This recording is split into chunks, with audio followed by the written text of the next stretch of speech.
साथ मिल जाते हैं। श्रवणम कीर्तनम विष्णुस्मरणम पादसेवनम अर्चनम वंदनम दास्यम सख्य आत्मनिवेदनम। जय हो श्री राधे। रामचरितमानस हमारे बाबा गोस्वामी कहते हैं प्रथम भगति संतन कर संग सत्संग में आओगे संतों का दर्शन होगा। दूसरी भक्ति है श्रवण, भगवत कथा श्रवण करने को मिलेगी। तीसरी भक्ति है अर्चन, आकर के हमारे बाबा के अर्चन बंदन करेंगे, पूजन करेंगे। चौथी भक्ति है वंदन, भगवान की प्रार्थना करेंगे, भगवान का संकीर्तन करेंगे। कहने का आशय ये है कि भगवत कथा में आने से 9 प्रकार की भक्ति एक साथ मिल जाती।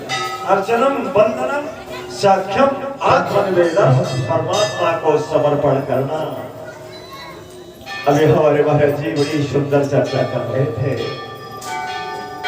उद्धव भगवान कृष्ण के बीच बड़ी राधा के बीच।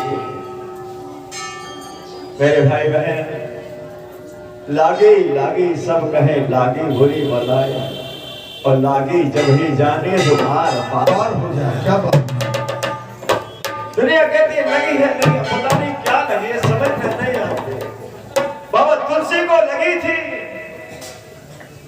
रत्नावली ने कहा था अस्ति चरम देह ममता में ऐसी प्रीति जो होती भगवान तो जाते उनमें। क्या बात है।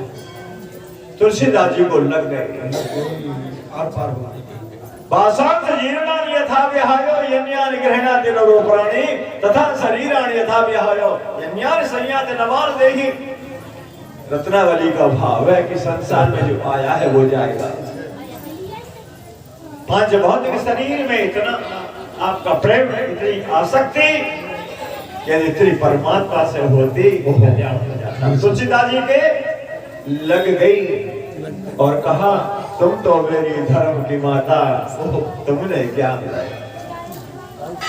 और कहने का से क्या है, हमारे महाराज जी की सुंदर चर्चा कर रहे थे गोपी उद्धव सम्मान। एक दिन मेरे गोविंद ने उद्धव को बुलाकर कहा उद्धव, हाँ गच्छ शीघ्रम ब्रजम ये सखे सुंदरम, आप इनको चले जाओ। क्यों? एवं प्रवाणा विरहा रतरम भसम ब्रजस्त्रिया। मेरे वियोग में मेरी गोपिकाएं क्या कर रही होंगी, चले जाओ। विरहा तोरम, और उनको अपने ज्ञान का उपदेश देकर के उनकी जो आसक्ति है उस आसक्ति को समाप्त करना और उनके लिए संदेश ले जाओ।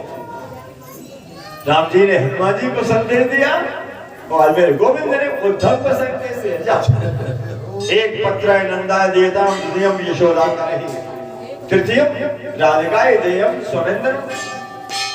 अलग अलग सबको पत्र लिखे। परीक्षित जी ने पूछा महाराज एक बात बताओ ऐसा क्यों किया? जब किसी से तुम्हारा सच्चा संबंध है, प्रेम है, तो खुद क्यों नहीं जाते? इसका मतलब ये राधा कृष्ण का सच्चा संबंध नहीं है, प्रेम नहीं है। प्रेम होता तो दौड़ के चले जाते हैं। तो पत्र ही क्यों भेजा और उद्धव के हाथ से क्यों भेजा? सुखदेव जी कहते हैं राजा आपका प्रश्न है वो बिल्कुल सत्य है। राधा कृष्ण में कोई भेद नहीं है। यहाँ मोहन बनी राधा वियोगी की जुदाई में, वहाँ मोहन बने राधा वियोगी की जुदाई में। क्या बात, बहुत ही सुंदर। एक ही है। ऐसा क्यों किया? उद्धव को क्यों भेजा? क्योंकि उद्धव ने कहा गोविंद मैं जा सकता हूँ किंतु मेरी उस भाषा को कौन समझेगा? जब मैं अनहद का उच्चारण करूंगा तो गाय बछड़े अनुपम गाय वाले दामन के वासी मेरी अनहद वाणी को नहीं समझ पाएंगे, मेरी भाषा ऊपर से चली जाएगी। मेरे गोविंद ने विचार किया, विचार किया अरे उद्धव मैं तुम्हारे से अहंकार को दूर करने के लिए ही भेज रहा हूं। श्री भेजा कहा नहीं मन में और अंकुरे गर्भ तरुहारी सोई डालों में बेग उपारी चले जाओ। कहा माधव एक बात सुनो, मैं ज्यादा समय नहीं ठहरूंगा, हाँ 6 मिनट से ज्यादा नहीं ठहरूंगा, क्योंकि मेरी भाषा को कोई समझने वाला नहीं है। कन्हैया ने कहा चले तो जाओ, पता चल जाए। कहने का आशा क्या था, उद्धव जी चले और ब्रजभूमि में पहुंचे। रास्ते में चलते उद्धव मैं तो प्रेम का दीवाना बन गया, चारों ओर मेरे कृष्ण वही दिखने लगा। लेकिन चलते चलते सुबह से शाम हो गई, लेकिन वहां तक नहीं पहुंच जाएगा। यमुना के किनारे जहाँ गोपियां एकत्र थी, गोविंद गीत गा रही थी, श्री कृष्ण गोविंद हरे मुरारे हे नाथ बहुत ही सुंदर वो गीत गा रही थी, जय जय निगम जन्म नाम गोपी गीत गाया, गोविंद का कीर्तन कर रही थी। लेकिन एक गोपी ने कहा, हे राधे, हाँ इस बात को उद्धव जी सुनते हैं खड़े खड़े। गोपी कहती है, राधे हाँ आज मैंने एक सपना देखा। क्या? बोले आज मैं सो रही थी तो उसी समय मेरा खाना आया है सपने में, और मेरे माखन को चुरा करके ले जा रहा है। मैं पीछे को दौड़ी, पकड़ने को हुई, लेकिन मेरी नींद खुल गई। दूसरी गोपी कहती है, क्या बताऊं, आज मैंने भी एक सपना देखा।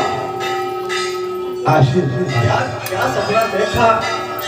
बोले आज मैं अपने घर में बैठी हूँ, बाल बालों के साथ मेरा गोविंद आया है और मुझसे कहता है, अरे गोपी आज क्या तुम मुझे माखन खिलाएगी? बस मैं माखन की मटकी को लेने को जैसे उतरी, नींद खुल गई। लेकिन कहने का आशय क्या था? एक गोपी कहती है, राधे क्या तुमको कृष्ण स्वप्न दिख देता है? कभी गोविंद के दर्शन हुए सपने में? राधा के आंखों से आंसू बहने लगे, कहने बहन सपना तो उनको होता है जो सपने सोता है। जब से मेरा गोविंद गया है, जब से मैं सोई भी थी। क्या बात, क्या बात।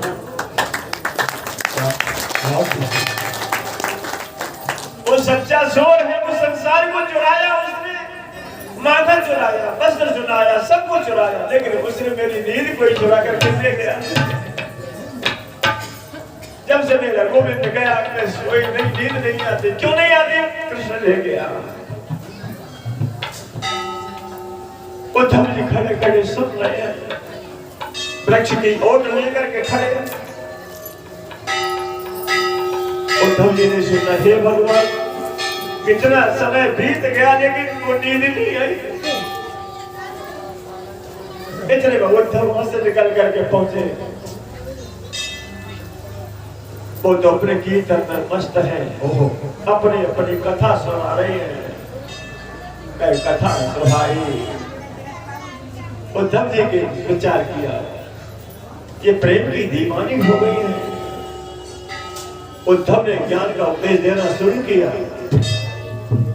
कोई पूछने वाला नहीं है मुझे कि ये वृंदावन है, वृंदावन नाम प्रसव्यम तब कारणम, ये वृंदावन है।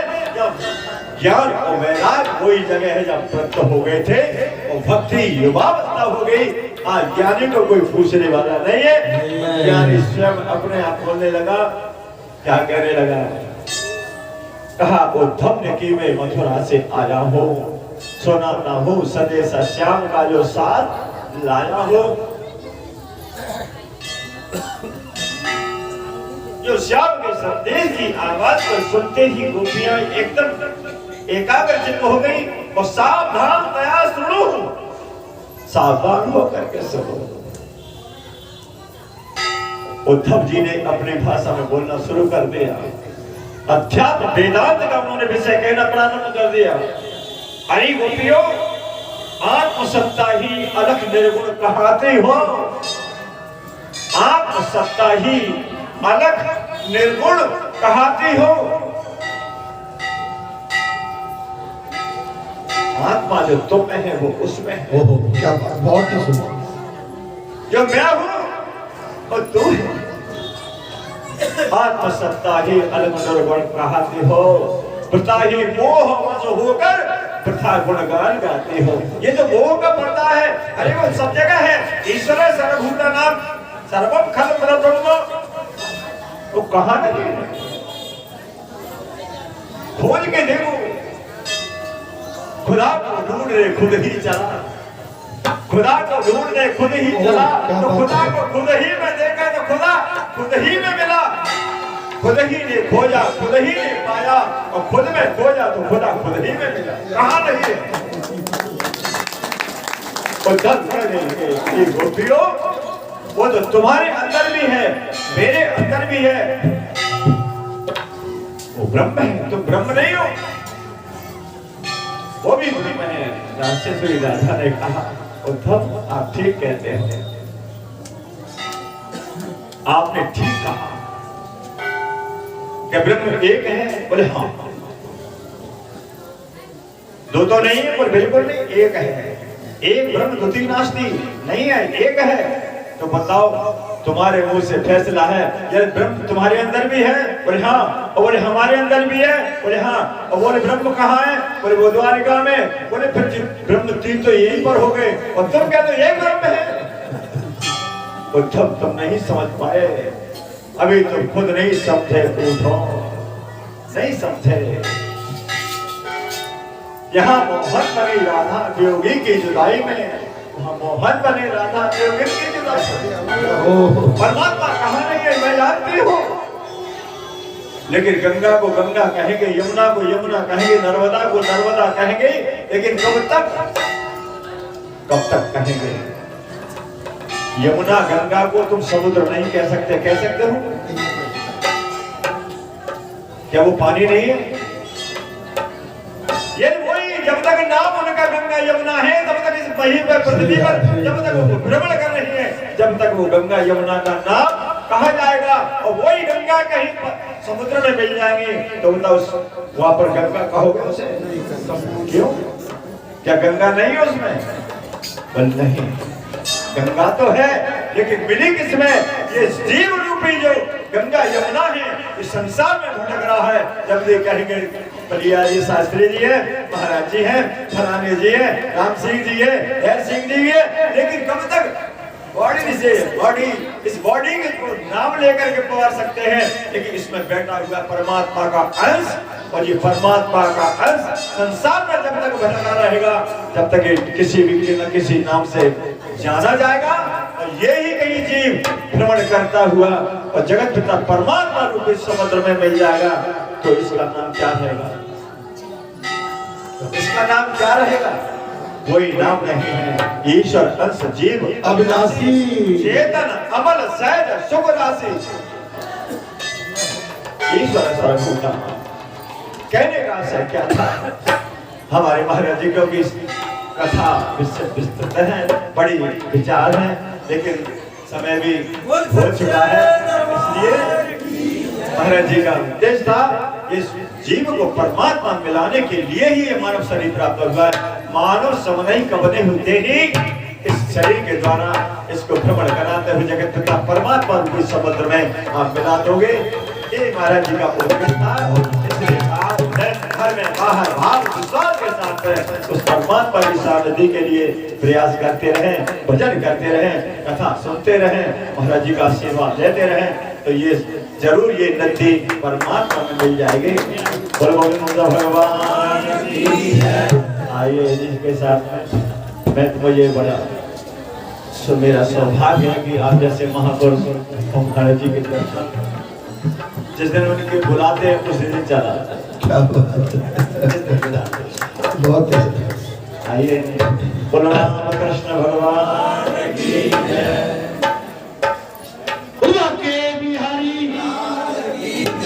हमारे बीच में पूछी महाराज सरल सुगम और मृद, इनके अंदर मुझे सभी कुछ भाव प्रतीत हो रहे हैं इस समय। अभी उद्धव जी और गोप गोपिकाएं और भगवान श्री कृष्ण के साथ जो संवाद हुआ था बड़ी भाव भक्ति के साथ उसका बखान किया और भावुक भी हो गई। कथा में भावुक होना ही सच्चा प्रेम परमात्मा के चरणों में होना है। पूज्य महाराज जी की वचन वंदना करते हुए आगे कथा को कहने का आप तो क्योंकि समुद्र है, हमारे महाराज जी ने ये कहा अभी कि समुद्र में मिलने के बाद तो फिर सब ब्राह्म की स्थिति है।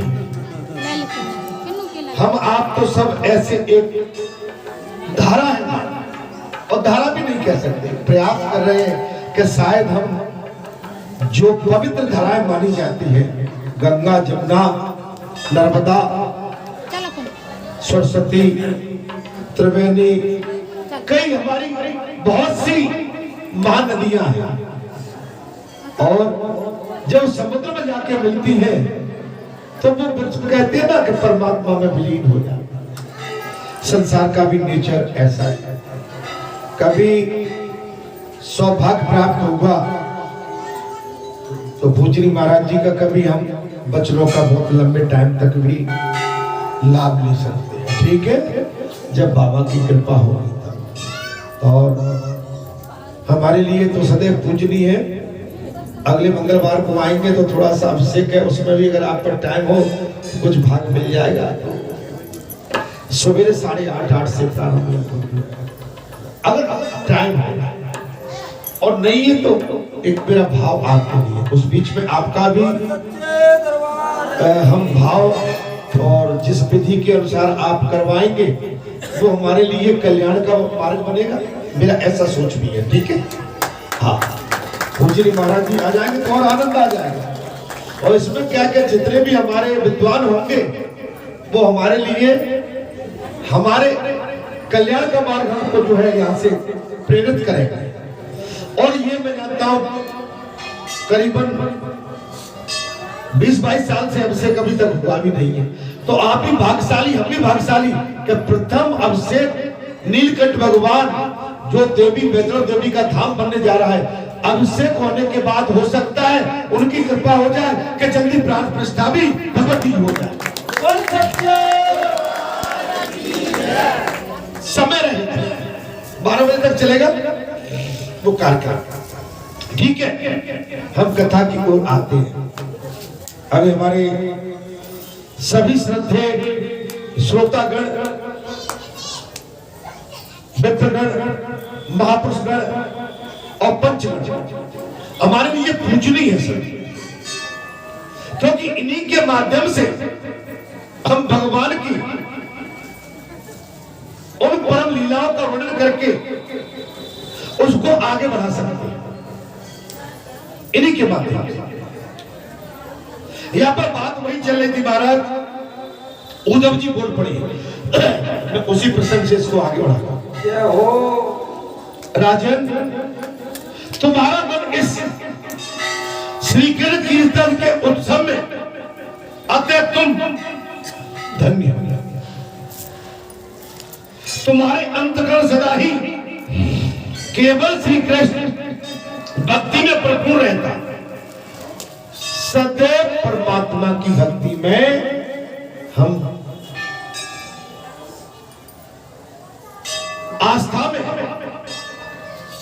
और उनके प्रति हमारी श्रद्धा उसमें निपुण बने हुए।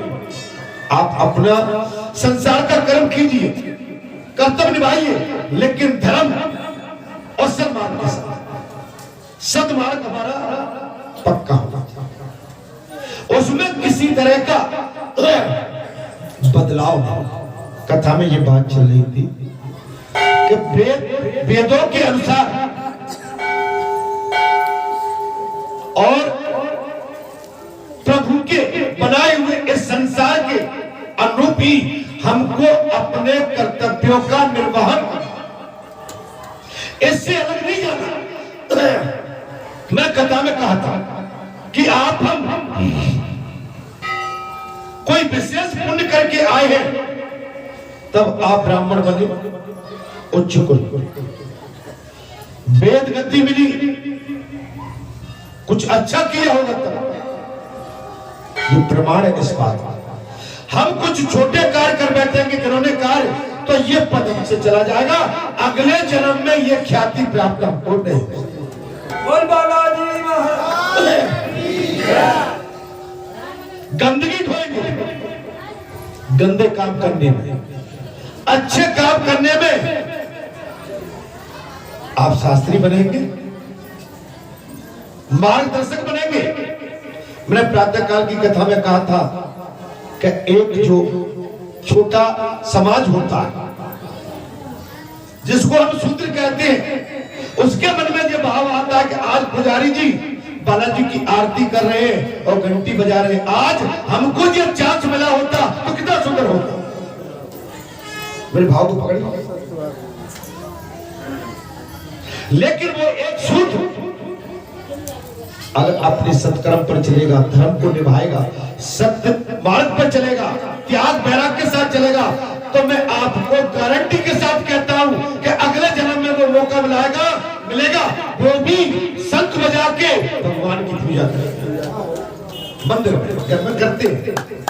अभी मैं कह रहा हूं कि हमारे वेद शास्त्रियों से वेद चले जा रहे हैं, ब्राह्मणों से धर्म चला जा रहा है, क्षत्रियों से जो रक्षक थे वो सब चला जा रहा है, और वैश्यों से व्यापार चला जा रहा है, वो नीचे के वर्ग पे आकर ठहरा हो गया। मैं कुछ गलत बोलता हूं तो मेरी बात को वापस। आज नीचे का वर्ग धर्म पर डटा है, एक सूत में बंधा हुआ है, एक संगठन में बंधा हुआ है।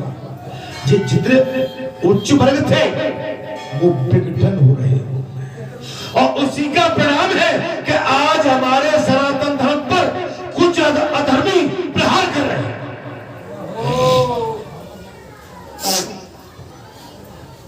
हमारे सनातन धर्म पर हमारे ही सनातनी प्रहार कर रहे हैं। ये कहां की उचित न्याय बात है? हम भारत देश में वास करते हैं, अपने धर्म का प्रचार नहीं कर सकते, अपने राम जी का नाम किसी सभा में नहीं ले सकते, एक राजनेता राम के मंदिर की बात नहीं कर सकता, धर्म की बात नहीं। ये कैसा समाज है? हम उस सभा में क्या जिस कुल में कोई पूछता है तुम किस कुल से हो, क्या हम उस कुल का नाम नहीं सकते? ये कैसा समाज है? इस समय ये समाज बढ़ता चला जा रहा है। कोई कहता है हम यादव हैं, कोई कहता है हम जाट हैं, कोई कहता है हम फलाने हैं, कोई कहता है हम ये हैं। तो इसमें हमारा सारा समाज बढ़ता चला और विघटन हो रहा है, सनातन धर्म पर प्रहार हो रहा। आप देखिए उत्तर प्रदेश के चुनाव में क्या दुर्गति हो रही है। बाबा बैरागी कमंडल छाप हमारा बाबा, उसको कैसे परास्त किया जाए? हमारे कुछ सनातनी कुछ मुगलों के साथ मिलके हमारे धर्म पर हर दिन प्रहार कर रहे हैं। ये कहां की न्याय उचित बात है? हालांकि ये शब्दों से संबोधन मुझे नहीं कहना, लेकिन अति का अंत होता है। जब हमारी गर्दन पर आ बीती तो क्या हम शांत बैठ पाएंगे? योगी और मोदी ये महापुरुष है, ये जाति भेद नहीं है।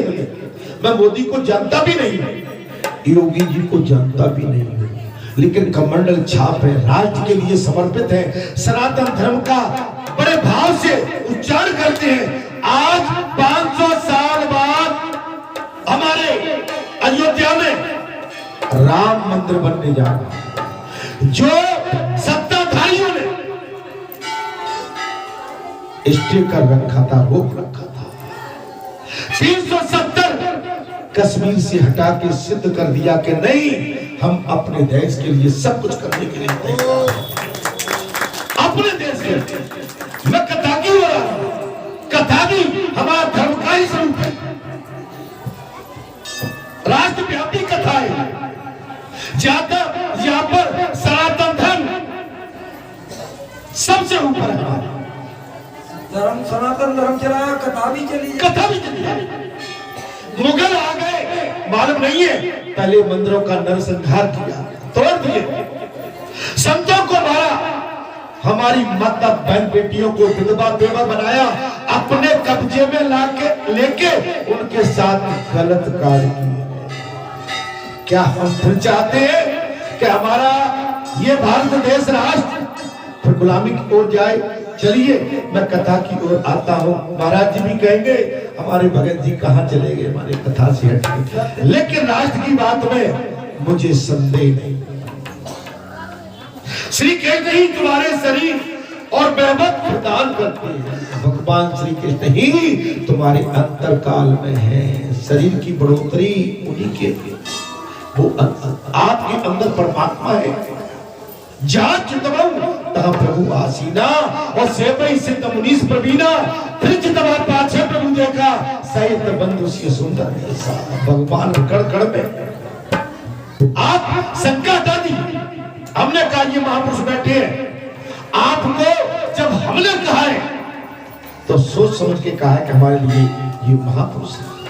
हमारे पूजनी महाराज जी ने कहा हमारे भगत जी बैठे हैं, तो हमारे मन में, मैं अपनी प्रशंसा नहीं कराना चाह रहा हूं, हमें मानना पड़ेगा कि जब हमारा कोई महापुरुष अगर किसी से भगत जी कहता है तो वो भगत जी, अगर कोई देवता कहता है, ब्राह्मण देवता कहता है तो वो ब्राह्मण देवता है, कोई दुर्गा माता कहता है तो हमारे लिए ये दुर्गा माता है। ये सम्मान हमको देना ही पड़ेगा। अतः तुम्हारा उनके प्रपोत्र पर प्रेम होना स्वाभाविक है। प्रपोत्र कौन है जी? ब्रजनाथ। प्रपोत्र कौन है परीक्षित का? ब्रजनाथ। इसमें तनिक भी संदेह नहीं है कि समस्त द्वारका वासियों में ये लोग सबसे बढ़कर धन्यवाद के पात्र हैं। इसमें कोई संदेह नहीं है कि ये समस्त द्वारका वासियों में धन्यवाद के पात्र हैं।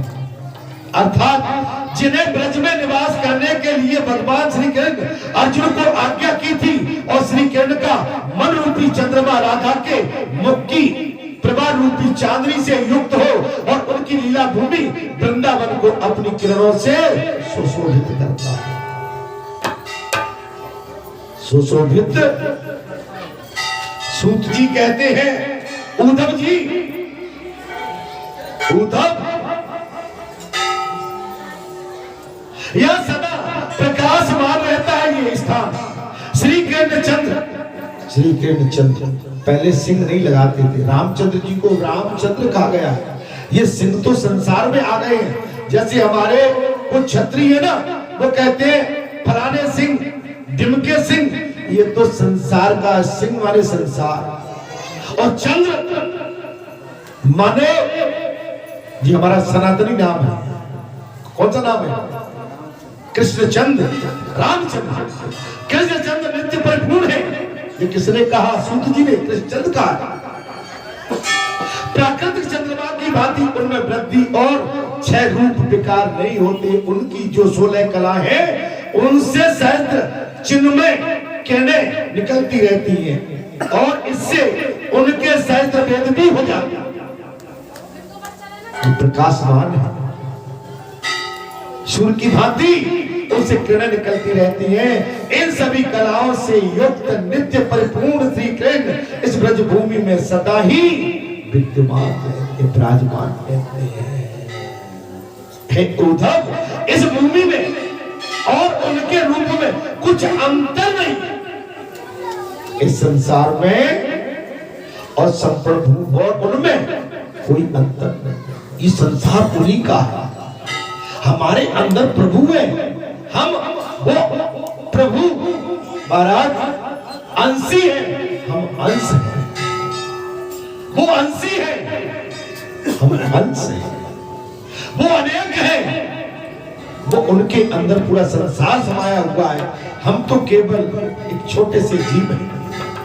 अर्थात राजेंद्र है परीक्षित, इस प्रकार विचार करने पर सभी ब्रजवासी भगवान के अंग में स्थित हैं। शरणागतों का भय दूर करने के वाले जो वज्र हैं इनका स्थान श्री कृष्ण के दाहिने चरण में है। इनका स्थान दाहिने चरण में। श्री कृष्ण का प्रकाश प्राप्त होते हुए बिना किसी को भी अपने स्वरूप का बोध नहीं हो सकता। जिस शरीर में भगवान श्री कृष्ण वास न करते हो वो अपने शरीर का बोध भी नहीं कर सकता। आज इसमें से हमारा अंश निकल जाए, हम परमात्मा का रूप निकल जाए, हम मृत घोषित कर दिए जाएंगे, हम मिट्टी हो जाएंगे। उनसे ही हम प्रकाशमान हैं। अभी आपके भगत जी जो बोल रहे हैं उन्हीं के दम से, उन्हीं के प्रभाव से, उनके स्वरूप से।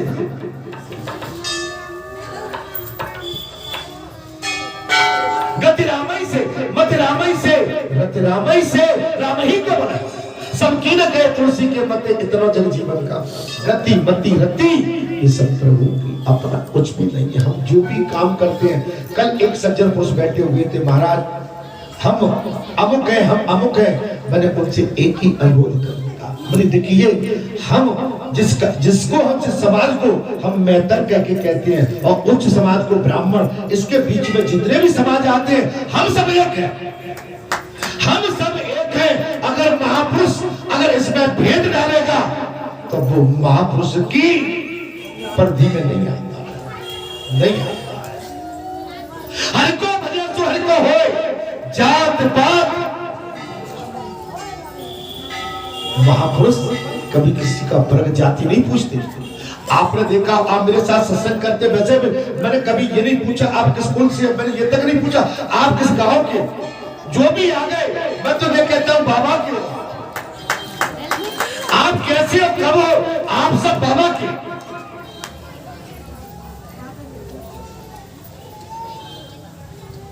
महाराज मैंने कथा में नहीं कहा, भिल्ली ने भगवान के लिए बेर चखे थे, भिल्ली ने भगवान के लिए बेर चखे थे, चक चक के रखे। और वही बेर जब जो है लक्ष्मण जी को दिए, लक्ष्मण जी संकोच कर लक्ष्मण जी ने फेंक दिए और उन्हीं बेरों ने संजीवन बन के लक्ष्मण की जान बचाई। जात पात कुल धर्म बढ़ाई, धन बल परजन गुण चतुराई। कहे रघुपति सुन भावनी बाता, अरे मानो एक भगत कर।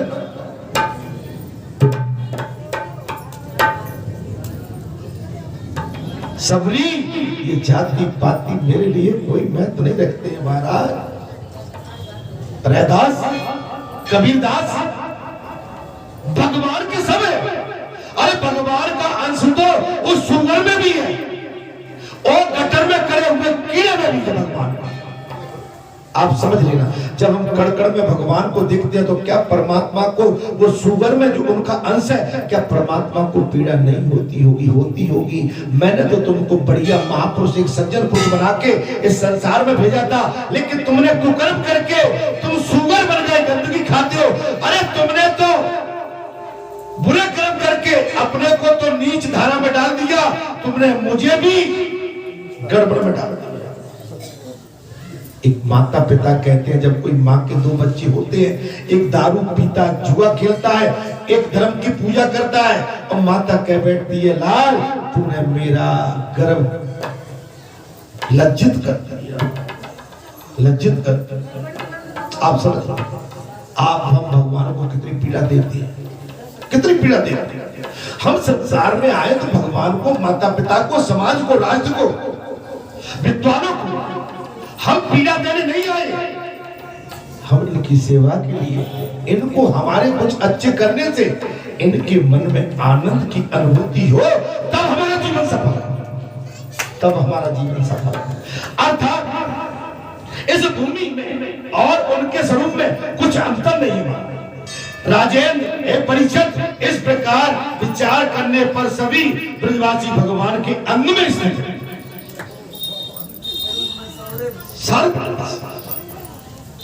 हम भगवान के अंग में, हम अपने आप को भगवान से अलग क्यों मानते? हम कोई मकान बना ले, मेरा मकान, मेरी दुकान, मेरा मोड़ा, मेरी मोड़ी, और मेरा खेत, मेरा कल्याण, मेरी कार, मेरी मोटर, मेरी बहू, मेरा बेटा, इसी में खोए रहे, जबकि ऐसा नहीं है। हम स्थायी नहीं है, हम टेम्परेरी है, अस्थायी है, कुछ समय के लिए। इसके पश्चात हमको ये संसार छोड़ना हो। हम पता नहीं छोड़ने के बाद क्या बनेंगे और किसके बनेंगे, अभी हमें पता नहीं। परिषद शरारतों का भय दूर करने के लिए जो ये वज्र है, इनका स्थान श्री किरण के दाहिने चरण में है। श्री किरण का प्रकाश प्राप्त हुए बिना किसी को भी अपने स्वरूप का बोध नहीं। जीवों के अंतःकरण में जो श्री किरण तत्व का प्रकाश है, उस पर सदा माया का पर्दा पड़ा है। ये संसारी माया, मैंने कहा ना, मेरा बेटा मेरी बेटी, मुझे घर जाना है। अभी देखा जी मेला लगा हुआ था, मेरी बहू आए मेरे साथ, जिस उत्साह के साथ ये बहू बेटे के साथ आ जाए, अगर जी हमेशा आते रहे तो कितनी अच्छी बात है। नहीं ऐसे अभी आए, अच्छे आए, लेकिन सदैव आए तो और अच्छे आए। भगवान के मन के वो हनुमान त्रेता में भगवान की सेवा में लगे रहे, अपने लिए कोई चाहत नहीं रखी। आज कलयुग में देख लो महाराज, सारा संसार हनुमान जी के चरणों में पड़ा हुआ है।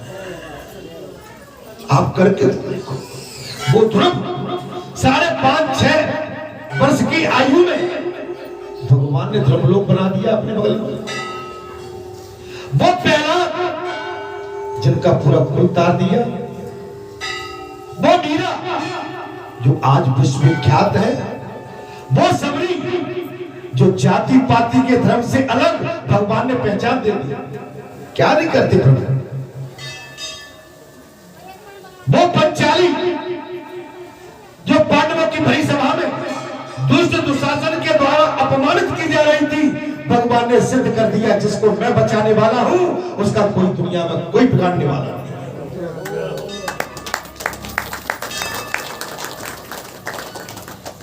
भगवान जिस पर दया कर देते हैं, भगवान अपनी सील उस पर लगा देते हैं। आज बालाजी धाम ग्राम बरेठा की सील लग गई है। ये अनंत काल तक रहेगा, जब तक सृष्टि रहेगी, जब तक बरेठा बालाजी धाम के नाम से जाएगा। भक्त संत आते जाते रहेंगे, लेकिन ये स्थान अमिट है, अजर है, अमर है, ये कभी मरेगा नहीं। कई कुल बदलेंगे, लेकिन जिस कुल के द्वारा नींव डाली गई है, वो कुल अमर हो जाएगा। वो कुल कभी मर नहीं सकता है। मैं बहुत बड़ी बात, मेरे पूज्य महाराज जी इस बात से सहमत हूं। जय हो। कितनी बड़ी दया की है, देखो तुमने जो कुल बिचारी। जय हो। आज वो ओरछा में भगवान कब के आए होंगे। आज वो राजा रानी महारानी का नाम बड़े सम्मान से लिया जाता है।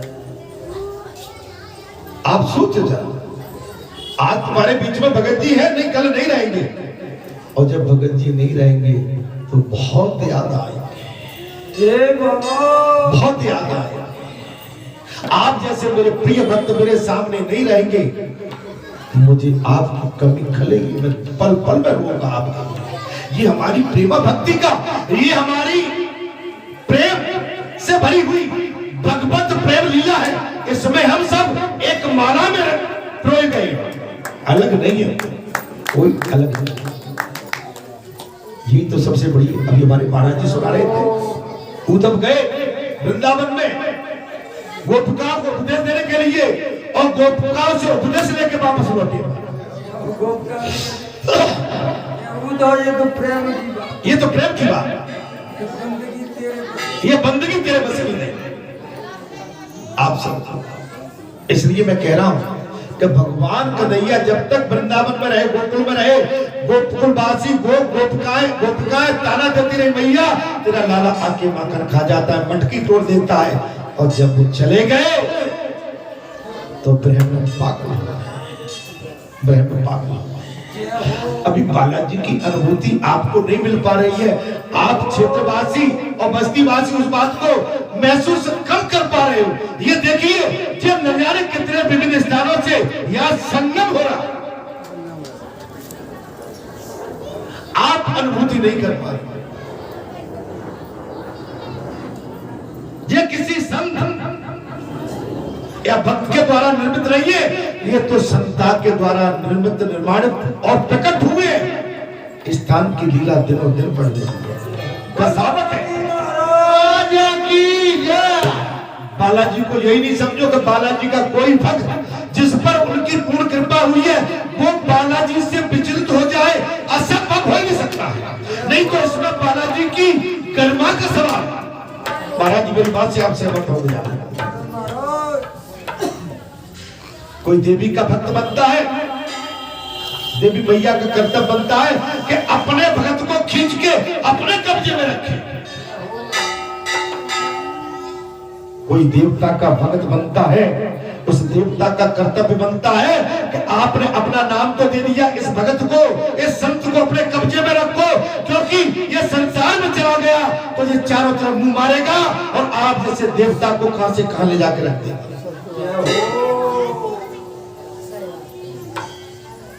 कुछ मैंने गलत तो नहीं बोला? नहीं महाराज, गीता का सार है। ये गीता का सार है। हमारे बड़े बूढ़े कहा करते थे कि तुम कुल की लज्जा रखना, वो सबसे बड़ी बात है। कुल सबसे बड़ा होता है। जिस परिवार में, जिस गांव में, जिस गली में आपने जन्म लिया है। मैं कह रहा हूँ वर्ग कोई भी, मैं किसी जाति भेद की बात नहीं कर रहा हूँ, लेकिन आपने अगर अपने कुल की निर्वहन धर्म, सत्य और सद्मार्ग से किया तो आपकी जीवन में जय जयकार होती है। जब हम पैदा हुए जग हंसा, हम रोए। कुछ ऐसी करनी कर चलो, हम हंसे जग रोए। ये हमारे अंदर होना चाहिए। आप सब बुद्धिमान हैं, आपको बढ़िया इतना सत्संग मिला है। भगवान ने कहते ना छप्पड़ फाड़ के मणि दी आपको, ये मणि है, ये प्रकाश हो रही है और आप इसका अनुभव भी कर सकते हैं। महाराज ये संत की कुटिया, ये संता की कुटिया है, ये प्रकाशमान है आपके भाव भक्ति से और इसके अंदर फलाभूति हो रही है। चलिए मैं कथा की ओर, आगे कथा को विराम की ओर ले जाऊं।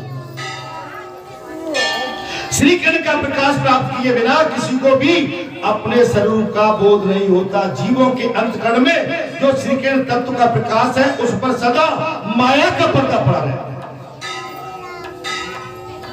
संसारी माया को हटाओ। अब संसारी माया तो आपकी पत्नी कभी चाहेगी कि आप संत बन जाओ माने, और माने घर में ही नहीं रहो, कोई नहीं चाहेगा। फकीर बन जाओ, कोई चाहेगा? कथा वाचक बन जाओ, घर ही नहीं आओ 7-7 दिन, पत्नी कहेगी साथ। अच्छा फिर बात कथा वाचक को तो भाई चलिए दक्षिणा। अरे भाई क्या कर रहे हो? 7-7 दिन बोल रहे थे, 8-8 दिन। ये हमारी माता बैठती, अगर यहाँ देर हो जाती है शाम को तो राना मिल जाता और बैठे रहते हो। हमारी माता, ये क्या माया का फर्क है। इनको दोष नहीं दे रहा, यही तो माया है। उनको ये नहीं दिखता कि हमारा कोई अपना अगर किसी सद्मार्ग में जुड़ा हुआ है, धर्म के मार्ग में, राष्ट्र की सेवा के मार्ग में, अगर वो बिल्कुल सही है तो आप उसका उत्साह और बढ़ाओ,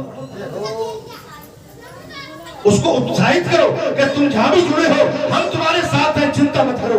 लेकिन लेकिन लेकिन ध्यान रखना, लगाम ढीली ज्यादा मत दे देना कि ठीक जगह जुड़ा है कि गलत जगह जुड़ा है। अगर कहीं ठीक है तो ठीक है, कहीं किसी अच्छे नाम से और किसी और काम में फंस गया तो भैया उससे भी सावधान है।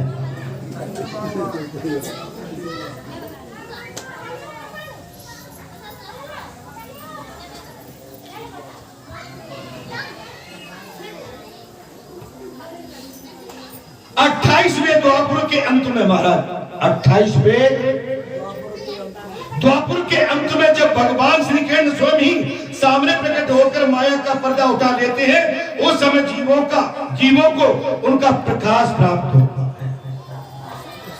स्वयं उठा, भगवान स्वयं उठा। भाई ये संसार की अभी बढ़िया बात हो रही, आप भी सुन रहे हो, ये तो बात बहुत अच्छी। गेट से बाहर होने तो बाहर कब पहुंचने, मोड़ा रो रहा होगा, मोड़ी अब रोटी नहीं बनी क्या होगा, घर में जाके दुनिया भर का वो फोन आया था, वो मोबाइल आया था, क्यों आया था, कैसे आया था, क्यों नहीं जवाब दिया। इस संसार का प्रभाव है ही है। किंतु अब वो समय तो बीत गया, इसलिए उनके प्रकाश की प्राप्ति के लिए अब दूसरा उपाय बताया जा रहा है।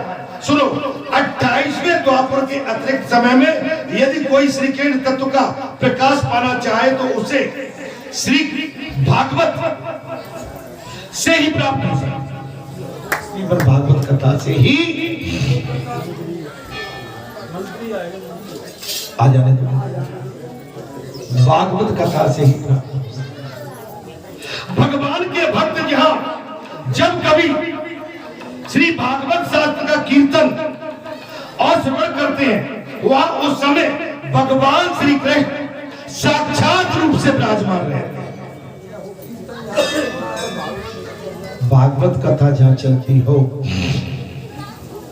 कीर्तन चलता हो, वहां भगवान साक्षात रूप से विराजमान रहते हैं।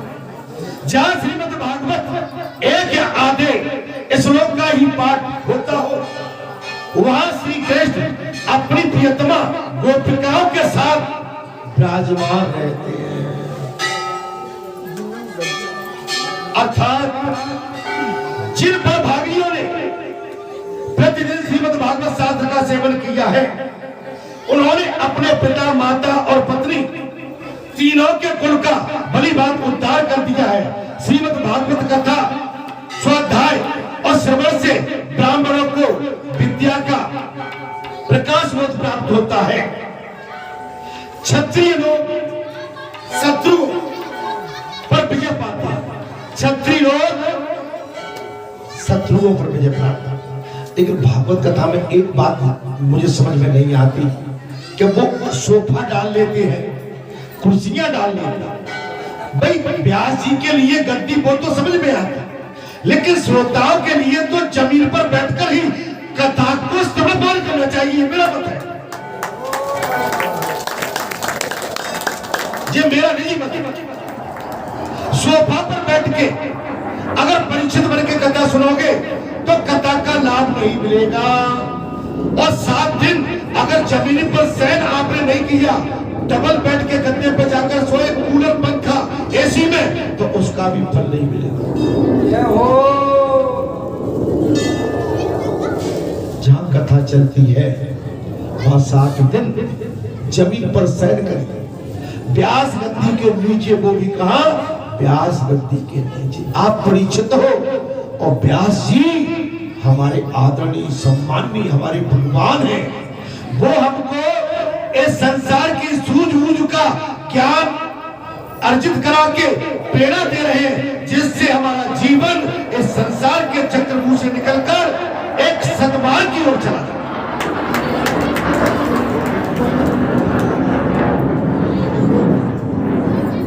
वैश्यों को धन मिलता है, शूद्र स्वस्थ निरोग बने रहते हैं। कथा के प्रभाव शूद्र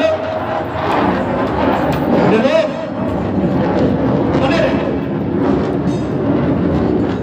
श्रीमद् भागवत कथा स्त्रियां तथा अत्यंत आदि अन्य लोगों की इच्छा पूर्ण करती है। अतः कौन ऐसा भाग्यशाली पुरुष है जो श्रीमद् भागवत कथा का नित्य ही सेवन करेगा। ये कथा प्रतिदिन की बात है। आप कभी कभार 7 दिन सुनना वो बात अलग है, लेकिन नित्य कथा का सेवन करना वो बात बहुत बड़ी बात। आप नित्य कथा का सेवन, नित्य सेवन करें, आप कथा का नित्य सेवन करें, ये परम सत्य। अनेकों जन्मों तक साधना करते समय, अनेकों जन्मों तक साधना करते करते जब मनुष्य पूर्ण सिद्धि कैसे कैसे आए, देखिए हमारे लिए भाग्य सौभाग्य की बात है। और आज तो अति अति उत्साहित प्रातः काल से ही आनंदमय दिन है कि सुबह से कुछ ऐसी लीला अपार चल रही है कि कोई ना कोई अच्छे से अच्छा ही होता चला जाए। आज हमारे बीच में हमारे जय हो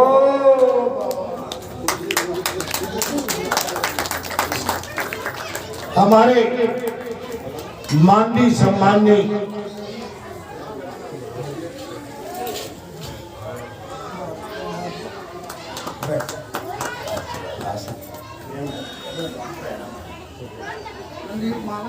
हमारे लिए भाग्य सौभाग्य की बात की है। बैठ जाओ। हमारे बीच में आपके ही जनप्रतिनिधि माननीय श्री भारत सिंह जी मंत्री महोदय इस समय उपस्थित हैं। आपका हमें बहुत सहयोग प्राप्त है यहाँ पर सभी बात से। आपका प्रेम भी मिलता है, आपका सहयोग भी हमको प्राप्त है।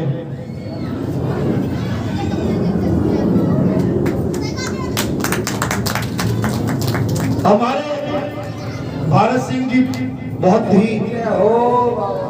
विनम्र मन में इनके मुंह पर बात नहीं कह रहा, आप हम सब इस बात को समझते हैं। सहज हैं, सरल हैं और जनता हित के लिए, जनहित के लिए इन्होंने बहुत से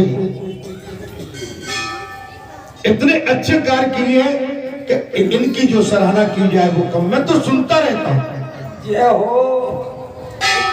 पिछले मंगलवार को भी आपको आना था, मुझसे बात हुई दूसरे दिन, हम आना चाहते थे, फोन मेरा चूंकि आज भी बंद पड़ा होगा,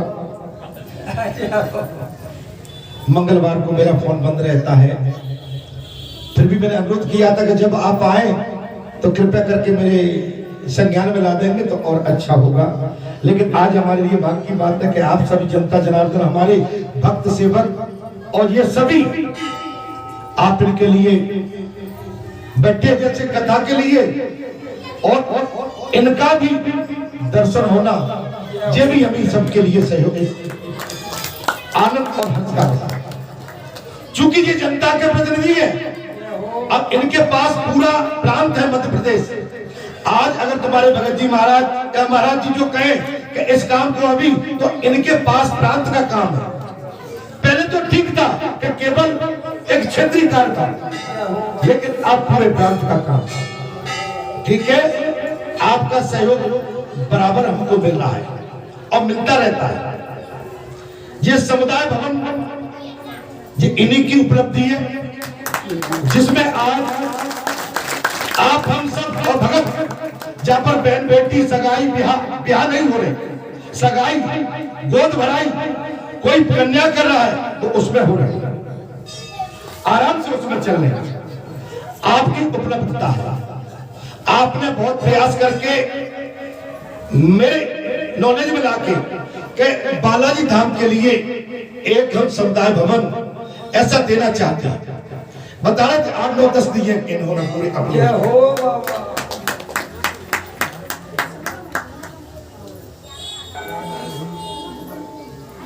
और इन्होंने एक टैंकर भी दिया पानी, जो अभी आपने देखा था, अभी इसकी जो काम चल रहा था वो टैंकर भी यहाँ पर उपलब्ध है। मुझसे कई बार बोले और बोलो क्या चाहते हो, अभी मैं आज अभी नहीं कहूंगा, जब मिलूंगा इनसे तो कुछ इस विकास के लिए।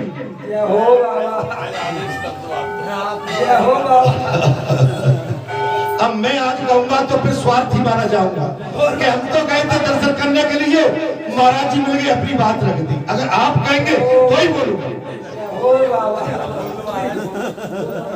मेरी इच्छा है।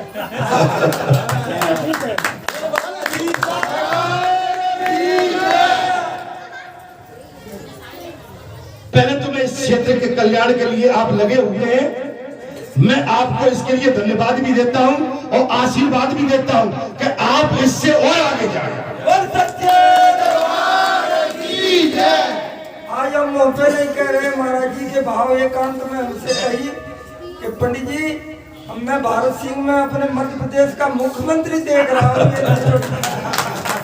उनकी जोड़ का आज नेता नहीं है। मैं वो इसलिए और कहता हूं कि हमारे पूरे डिवीजन से हमारे इकलौते गए थे, ग्वालियर डिवीजन से। इनका भाग्य और आप सबका आशीर्वाद। ये जब विधायक चुने गए हमने तत्काल आशीर्वाद, उसके बाद यहाँ आए हमने कहा नहीं अब ऊपर और जाओ, तो वहां भी आप राज। बस मेरा आपसे यही अनुरोध है कि यहाँ पर सब कुछ बढ़िया चल रहा है, ऐसी कोई विशेष यहाँ की चाहत जनता की नहीं है। बरेटा गांव के लिए मैं गांव से चलता हूं पहले सभी यहाँ पर वो एक नल व्यवस्था, एक टंकी बन जाए हमारे पानी की। ये बरेटा गांव के लिए बोला, ये भी जन कल्याण के लिए बात। अब मैं एक कहता हूं कि बालाजी धाम में विस्तार हो गया, आप अभी जाएंगे तो आप देखेंगे एक डीपीसी लाइट के लिए अलग से लग जाएगा, अंधेरा पड़ा रहेगा। ठीक है भाई, यहां से 50 मीटर आगे से और बालाजी गेट तक रोड का चौड़ीकरण हो जाए। ये मेरी आज 3 डिमांड है। गेट से और मजे से गई तक है जाए थोड़ा आगे से और गेट तक, इसलिए कि अभी आप आए होंगे, आप देख सकते हो मेला छूटता है, मेला लगता है, बिल्कुल बहन बेटी निकल नहीं पाता। आपके लिए जब आपने कहा है तो मैं आपसे अनुरोध करता हूं, जनता की ओर से आपसे प्रार्थना भी करता हूं कि इस कार्य को आप अपनी पहली प्राथमिकता में लेकर इसको संपर्क कराएंगे तो आनंद आ जाए। बालाजी महाराज के लिए डीपीसी अलग, चलिए अप्रैल में हनुमान जयंती से पहले 16 अप्रैल, और ये रोड डिमांड चाहिए जब भी आप, और एक बरेटा गांव के लिए मेरी विशेष दोनों काम प्राथमिकता में, तीसरे में ठीक है भैया, और मुझे विश्वास है, ऐसा नहीं आप पर मुझे पूर्ण विश्वास है। काम कराए आपने सब काम कराए, मैंने ये नहीं कर नहीं कराए, मैं आज कहना भी नहीं चाहता था, लेकिन आज आपने कहा तब मैंने जनता के लिए मांगा, भक्तों के लिए। आपको आशीर्वाद यहां से भरपूर मिलेगा, इतना मैं आपको विश्वास देता हूं। बालाजी महाराज की जय।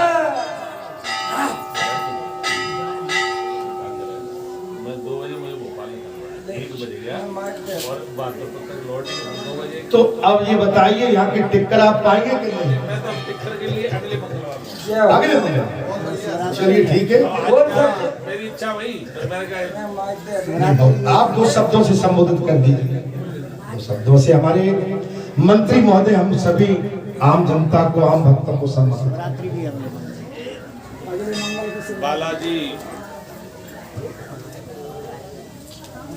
प्रांगण में हम सब यहाँ उपस्थित है और महाराज जी के माध्यम से हमें आशीर्वाद रूपी वचन उनके द्वारा जो दिए जा रहे हैं, निश्चित रूप से मैं इतना अवश्य कहूंगा।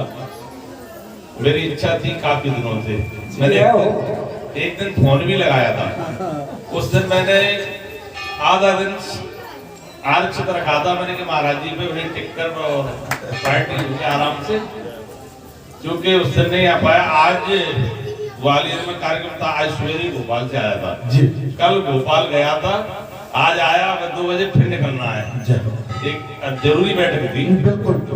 तो मैंने कहा इच्छा हुई कि बालाजी धाम का दर्शन भी हो जाएंगे और थोड़ा मैंने कहा बहादुरपुर तक रुके और मैं 2 बजे निकल भी जाऊंगा। महाराज जी ने जो भी कहा है अब वो सब कुछ आपका ही है, ये सच्चाई है, सब कुछ आपका है, सबके आशीर्वाद से आज मुझे जो ताकत मिली है, मेरा धर्म भी बनता है, मेरा फर्ज भी बनता है कि उस ताकत का सदुपयोग इस क्षेत्र के लिए करूं।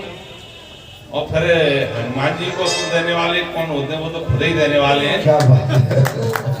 इसलिए जो महाराज जी ने कहा है हनुमान जयंती के पहले मैं डीपी जरूर यहाँ स्थापित कराऊंगा क्या हो और पानी की टंकी भी गांव की बात है तो वो भी कराऊंगा और रोड भी कराऊंगा। ये निश्चित है कि जो कहा है मैं एक काम करूंगा और भी आपके द्वारा क्षेत्र के लिए जो भी मैं कर सकूंगा तो रात दिन ईमानदारी से क्षेत्र के लिए ही सोचता हूँ। और आपसे जो प्रेरणा मिली है, आशीर्वाद मिला है, उस ताकत के वजह से आज मुझे काम करने में भी आनंद प्राप्त होता है। बस आपसे यही आग्रह करके मैं आपसे प्रार्थना चाहूंगा कि मुझे इजाजत मिले, जल्दी निकलना है मुझे 2 बजे। बहुत ही बढ़िया। हमारे माननीय मंत्री जी ने बहुत ही अच्छी बात, और ये हमारे लिए सौभाग्य की बात है। ये मैं उनको ये भगवा कलर बतौर आशीर्वाद देता हूँ कि ये भगवा कलर हमेशा इस प्रदेश में इनका चमकता रहे और बड़ी गद्दी पर जाकर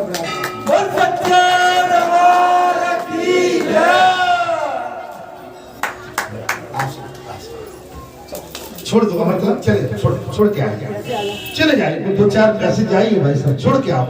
हमारे जो भी है वहां तक छोड़िए, ये भी महापुरुषों की श्रेणी में है, ठीक है, ये भी भगवान के अंश है। कोई आपके भगत जी जब कथा को संभाल रहे हैं, वो राजनीति को संभाल के अपने कल्याण कर रहे हैं, और कल्याण सभी रूप से किया जाता है।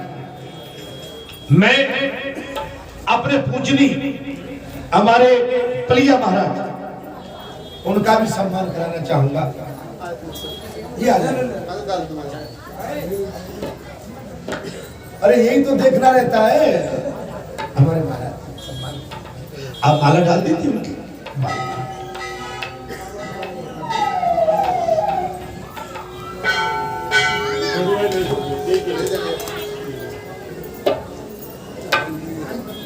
हमको सम्मान में किसी के में कोई कमी कभी नहीं रखना चाहिए, ठीक है। अब इससे बढ़िया हमारे आपके लिए और क्या हो सकता है।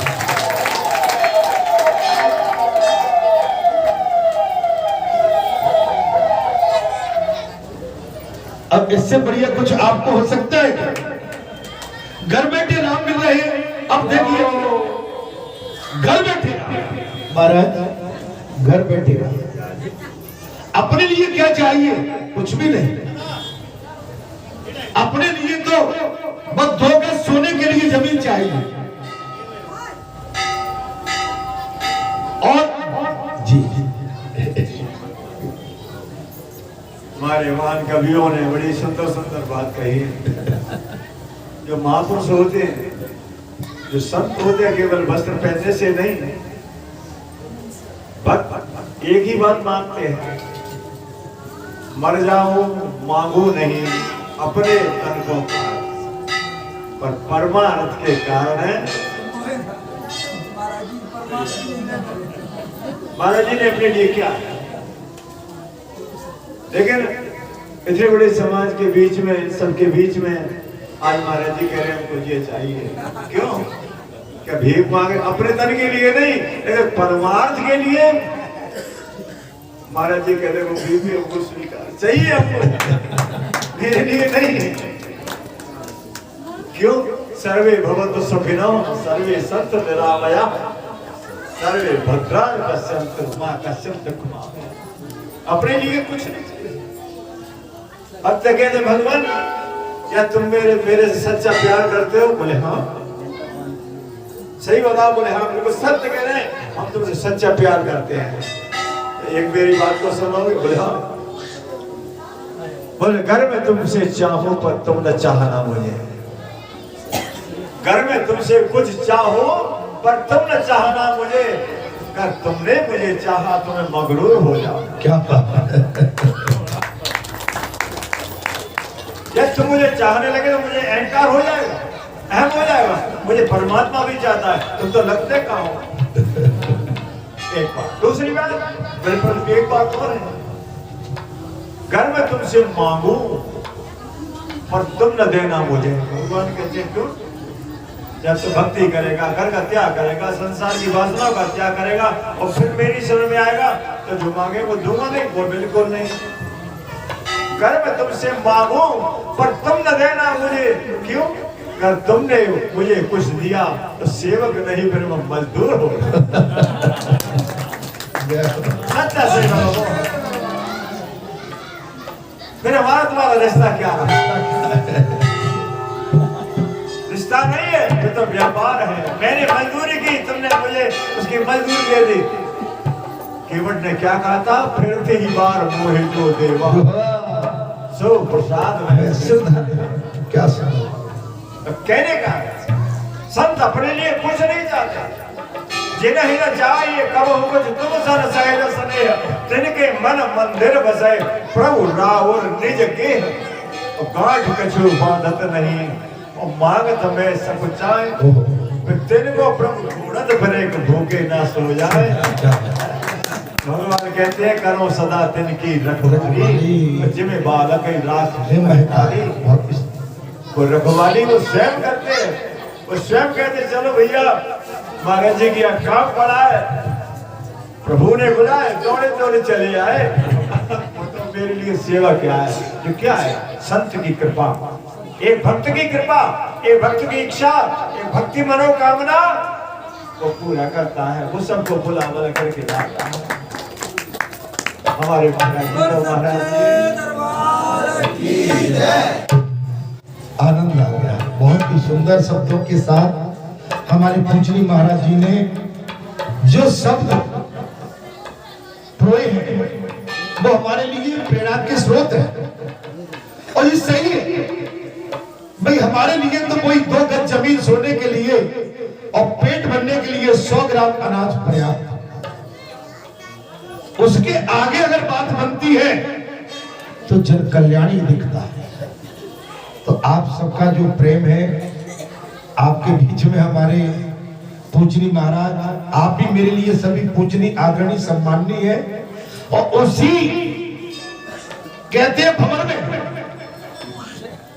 माननीय मंत्री जी पधार चुके। आज क्या लीला, हमने तो ये भी कहा था कि नहीं नहीं मैं अभी कुछ कहूंगा तो स्वार्थी माना जाऊंगा। आप बोलते हो, आप बोलते हो तो हम कह देते हैं। जय हो। विभीषण जी बोले जब भगवान बाण पे बाण चलाए जा रहे हैं, रावण का वध नहीं होता। विभीषण आ गए, बोले प्रभु ऐसे वध नहीं होगा। तो विभीषण कैसे होगा? बोले रावण की नाभि में अमृत है, आप इस बाण को संधार बाण नाभि में कर दो, ये मर जाएगा। विभीषण तुम कहते हो तो मैं बोला देता, तुम कहते हो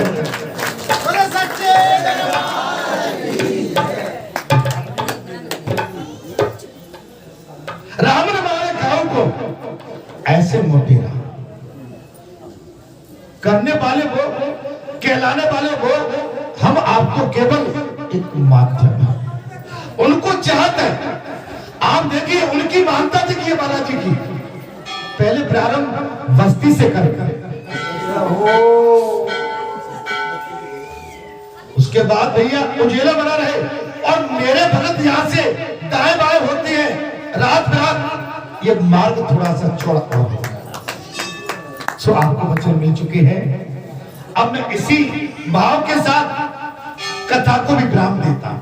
जय हो। कथा में बस यही है कि भगवान श्री कृष्ण अपनी प्रियतमा गोपियों के साथ विराजमान है। कथा का मूल तत्व यही है। हम केवल कृष्ण को, भगवान को अपना मान, आदर्श पहचाने महापुरुषों के, संतों का सम्मान करें, भक्तों का सम्मान करें, देश का भी सम्मान करें।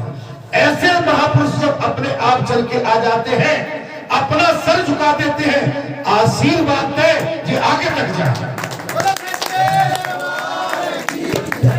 ये हमारे लिए सौभाग्य की बात। मैं मंत्री जी के मुंह पे इतनी और ज्यादा प्रशंसा, ये बहुत भावुक आदमी, आप इनकी कार्यप्रणाली अलग है, जे और नहीं है, जे उनसे हटके है, जे अपनी जेठ नहीं भरते, ये भी मंत्री समाज के लिए जीते, इनके अंदर जी ऐसा है मन। इसलिए मैंने कहा परोपकार महाराज जी सूरों में बात वही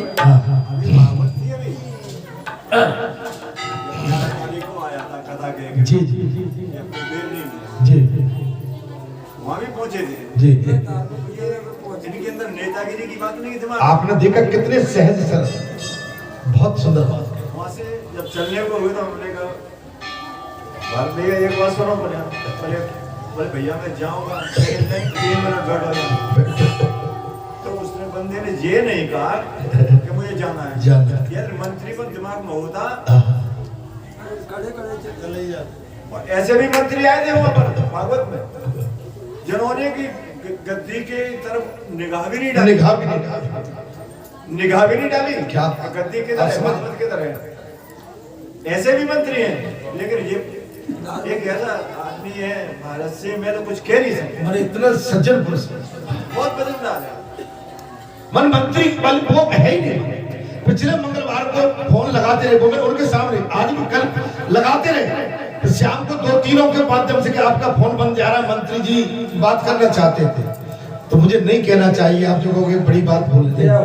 मैंने प्रातः काल दूसरे दिन मैंने मंत्री जी को फोन लगाया, तो बात हुई, बोले महाराज हम कल मंगलवार को आपको खोजते रहे, आपका तो कहीं, तो मैंने कि मैं तो मंगलवार को बंद रखता हूँ फोन। और मैंने कि जब भी आपका आगमन हो तो मुझे कृपया करके बताएं। और भी बोल के गए, अगले मंगलवार को बोल के गए भाई, ठीक है। तो जी हमारे सौभाग्य की बात है भाई, भगवान है, अगर भगवान आके हमारे बीच में खेलते कूदते हैं तो हमारे लिए इससे बढ़िया सौभाग्य की बात कुछ हो ही नहीं सकती।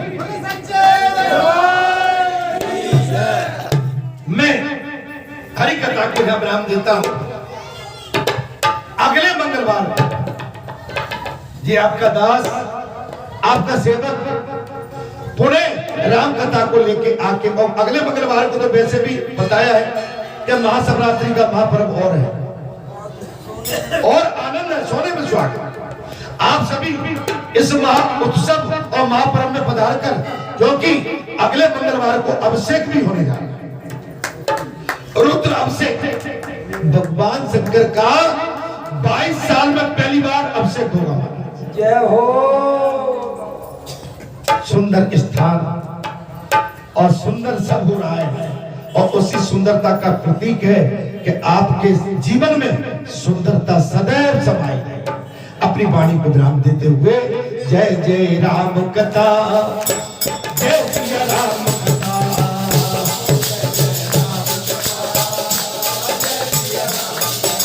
जय जय राम कथा, जय जय राम कथा,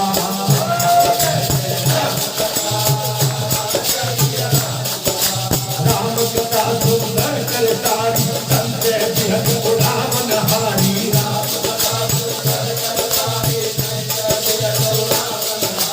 राम कथा तन बिशप पुठारी, सागर सुन के राजकुमारी।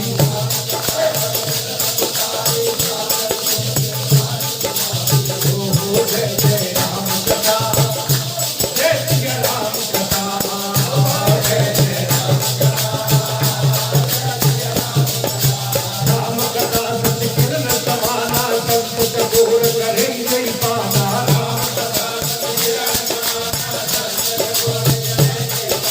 ऐसे संत दीन भवानी, महादेव सब कहा बखानी। जय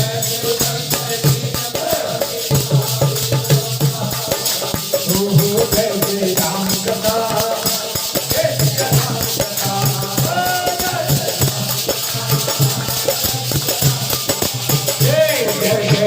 कथा, जय जय राम कथा, जय जय राम कथा, जय जय